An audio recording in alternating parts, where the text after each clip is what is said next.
Just as a wee thing before we get started in this video, there will be heavy spoilers for the game coming up in the video, right? So you've been warned. Well, alright, you big slimy jobbies. How are you this afternoon, evening, good night, morning, whatever time of day it is?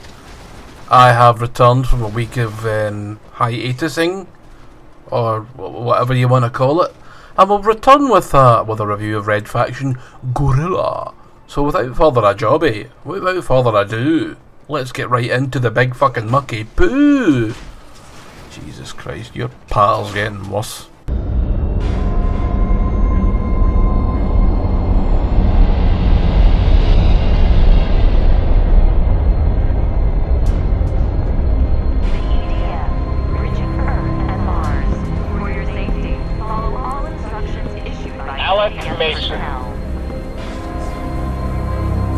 Mining engineer. Demolitions Class C. Report to Parker Sector.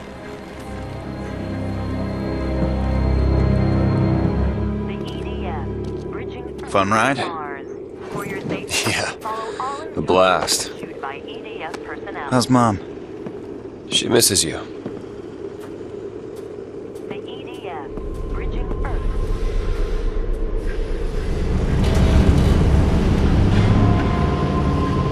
Sorry I missed Dad's funeral.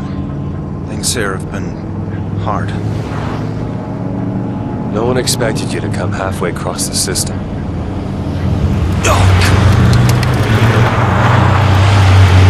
the hell was that? Well, the EDF. They own the road and everything else. Forget the propaganda. Free Mars is over.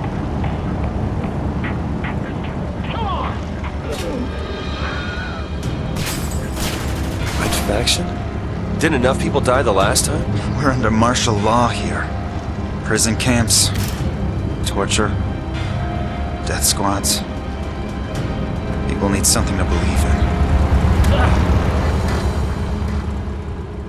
Right, this is another unscripted video because I really couldn't be bothered. So, Red Faction Guerrilla is the third game in a 4-game series, and I love it. Review over. Right, anyway, no. So this is game 3, this is where it all changed. Before this, there was Red Faction, Red Faction 2. Red Faction was originally on the PS2. Red Faction 2 was originally on the PS2 and the original Xbox. They were both first-person shooters. They both used the GeoMod engine, as does this one, for destructibility in the environments.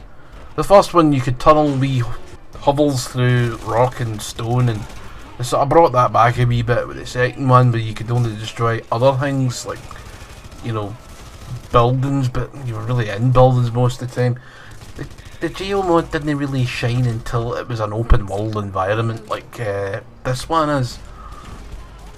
And the version that I'm playing is Red Faction Guerrilla Re-mars-tered.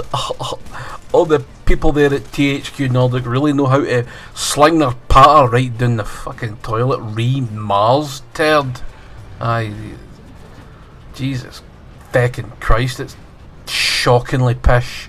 It's like fucking, they did the Darksiders game, alright, War Mastered for the first one was fine, then it was the definitive edition for the second one, and it's just, what the fuck is the problem with just putting remastered at the bottom of it? Now this is a remaster, it's not a remake, okay? Let's just get this fucking perfectly clear. And it was Volition, I think they're still on the go. They don't own it now. Well, do you know what? I don't know who the fuck. Apart from THQ Nordic, I don't really know who's attached to this. Other companies, right? They also made the Saints Row games. So I think you've got crossovers here. I think Ultron or Ultor or Ultra or whatever the fucking company is in the second Saints Row game is in this one, and that's a nice wee crossover. So I don't know if it's just pure fucking Easter egg nonsense, but I'd like to think the Red Faction and Saints Row are in the same universe, but I doubt it, you know. But you never know. Maybe we'll have a Red Faction Saints Row crossover and it'll just be, well, what will it be? Saints Row on Mars? Red Faction on Earth? We've already had that with Red Faction 2. So you play the part of this prick called Alex Mason, fucking another generic looking potato head fuck, and you'll notice something about a lot of the character models in this game, and the fact that they all look like clones of one another. I was sitting watching a cutscene and there was army people and they were all bald, all men, and they all looked the same. So I don't know if there's clones, I don't know if that's part of the story or it's just fucking lazy game design. But are they meant to look exactly the fucking same? And then you've got Alex, who just looks like a potato head with hair. He's got a brother and I don't know what his name is because he dies 5 seconds into the fucking story. So it's like, who cares? But the story is quite simple. You turn up in Mars for work, see your broski. He gets splattered by the EDF.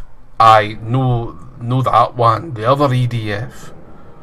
And then what happens but you go on a rampage with the Red Faction to free Mars and get revenge for your brother's execution.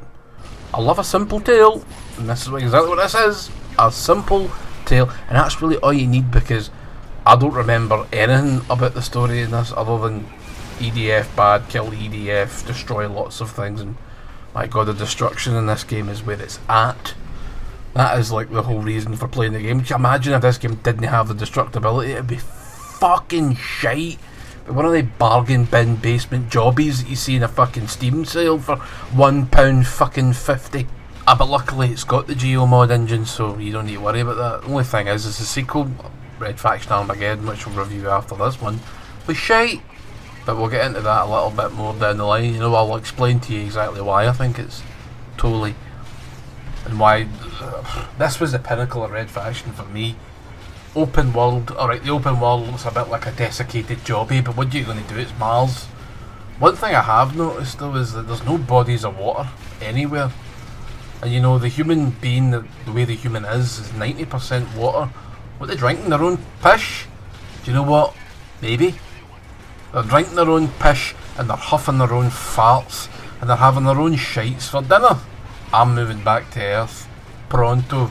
Can you imagine that? Waking up to a jobby sandwich every morning with a jobby burrito at night? Well, where are they getting the bread from? It's just rolled out, dried out jobby. Everything's jobby. Pish, jobby, pish, pish. But you get the idea. It's just a fucking strange thing that I've noticed. I've not even fucking noticed a McDonald's or anything. No Burger King, you think? That's the first place they'd be going for if there was a new planet opening up. Like, fuck it. One more franchise out there. Somebody will be wanting a McDonald's patty. Even though that tastes a bit like shit and all, but it's sugar-laced shit, okay? And I do, yes, I fucking enjoy it. I had one last night, get it round you. But you're not eating very healthy. I don't care. I'm going to die one day. And I don't want to live too much longer on this fucking planet. Anyway, the currency of this game is scrap. And you'll get scrap from just about anywhere. Buildings, fucking jeeps, tanks, planes. You'll even find like fucking deposits of minerals that you can mine for scrap as well. It's pretty good, pretty in depth. Scrap, that's where it's at, baby.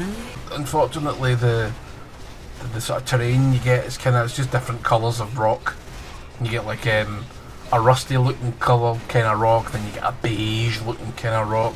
Then you'll get a red rock with a red sky, and then you'll get a deep brown type of rock, and then it'll be like blue looking a little bit when you get into the sort of more hoity-toity parts of Mars, the oasis they call it. And it's got a nice hue to it, and it's sort of blue and a nice blue sky. Still fucking no bodies of water, so maybe they're drinking each other. Maybe they're drinking their dead, because we are like 90% water. Have you seen that movie Tank Girl with the fucking Malcolm McDowell gets this fucking thing with spikes in it and stabs it into that guy's back, and it soaks out all the water, and it's like he's got like a pint of water for this guy. And I was like, that's impressive. Looks nice and fresh taste, probably chilled and everything.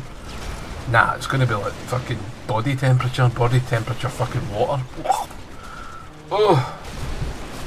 Moving on swiftly from that debacle, you can destroy just about anything you see, even like walls, knee-high walls. Boom, fuck you, and they destroy and they crumble apart, and they'll get cracks in them, and it looks brilliant. And then when you fucking smack that thing down, the camera will rumble, and you fucking feels like you're actually knocking a building down. That's what makes it great. It's not the fact that you can blow it. You could really blow anything up in any type of game, but if it's not got that satisfying crunch at the climax, at the conclusion, at the fucking punchline, that you're just pissing into the wind, aren't you? Pointless shite. I wouldn't play it, but this has got the crunch in it feels, and you fucking the destruction's amazing. And you get mech suits and everything, and fucking you can run through things, and you fucking smash guys to bits, and you fucking flick cars into the air and smack them into like fucking these big, well, like gas tanks, and they'll fucking blow up, and it's carnage, and the frame rate doesn't really take a dip, but the game has crashed a couple of times on me though. Not impressed. It crashed so badly, in fact, that it wouldn't boot up, and I had to restart the Xbox. Yes, I am playing on the Xbox Series X, and it crashed. Like I said, it crashed a couple of times. Not impressed. Get that fucking sorted, THQ. Know that this is a fucking when was the original one out? 2009. So it's what, 2021. So it's like what, an 11-year-old game, and it's still crashing. No, not acceptable. But it's a nice remaster. That's the one thing I've noticed. The best remasters I've seen recently is this one and Saints Row the Third. That's a fucking brilliant remaster.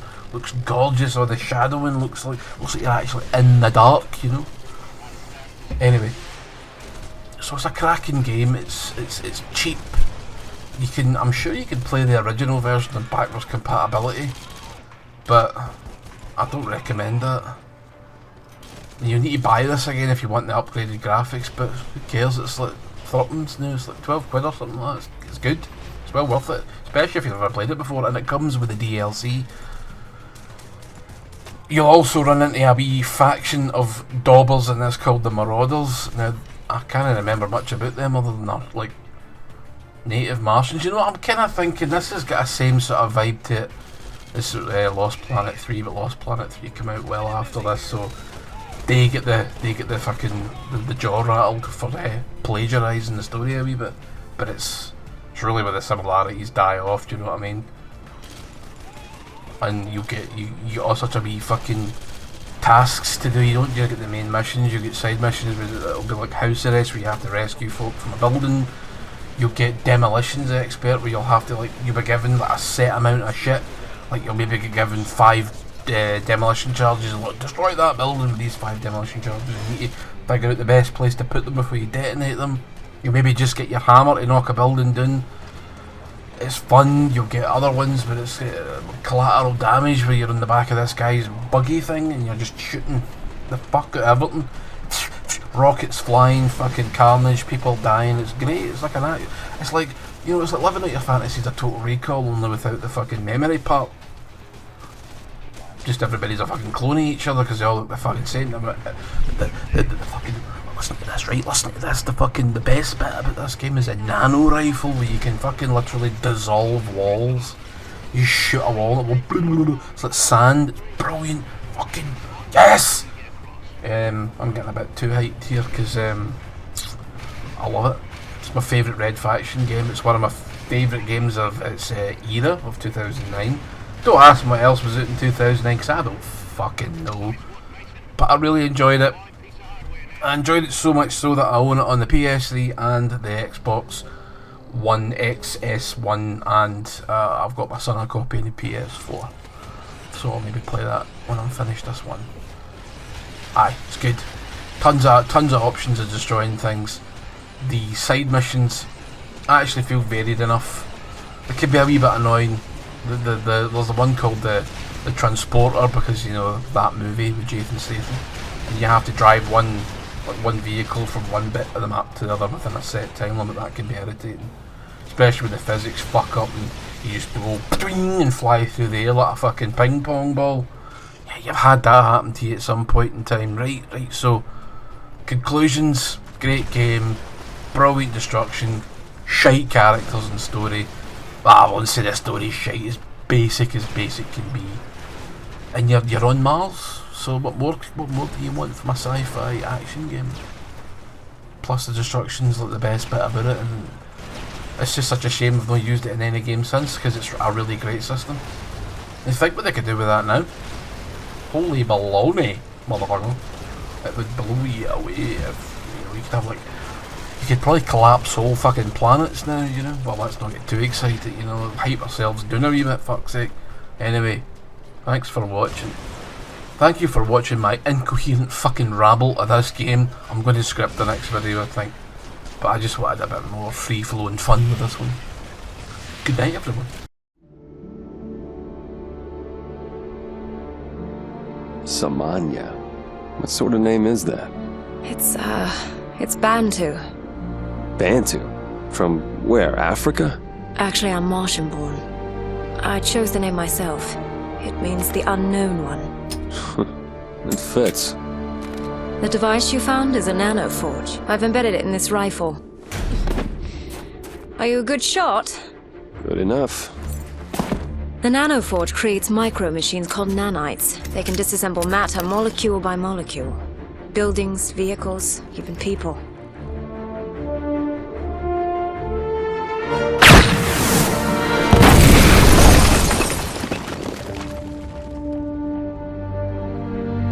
Not bad for a can opener.